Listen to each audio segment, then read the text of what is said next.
తిరుపతిలో ప్రతిరోజు మధ్యాహ్నం 1 గంట నుండి 4 గంటలలోపు ఎస్ఎస్డి మరియు దివ్య దర్శనం అనగా శ్రీవారి మెట్టు టోకెన్స్ జారీ చేస్తారు.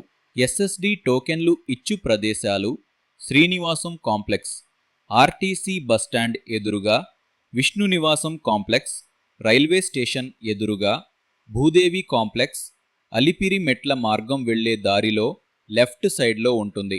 దివ్య దర్శనం అనగా శ్రీవారి మెట్టు మార్గం భక్తులకు ప్రతిరోజు ఎస్ఎస్డి టోకెన్స్ ఇచ్చే సమయంలోనే సెపరేట్ క్యూ లైన్లో భూదేవి కాంప్లెక్స్లో మాత్రమే ఇస్తారు. ఈ టోకెన్ తీసుకున్న భక్తులు 1200 మెట్టు దగ్గర తప్పనిసరిగా స్కానింగ్ చేయించుకోవాలి. లేని ఎడల మిమ్మల్ని దర్శనానికి అనుమతించరు. నిన్న తిరుమల వెంకటేశ్వర స్వామిని దర్శించుకున్న భక్తుల వివరములు. తిరుమలలో కొనసాగుతున్న భక్తుల రద్దీ.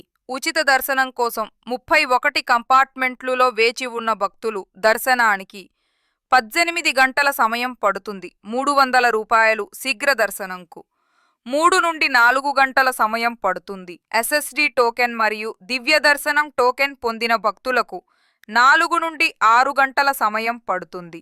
నిన్న స్వామివారిని దర్శించుకున్న భక్తుల సంఖ్య 78,217.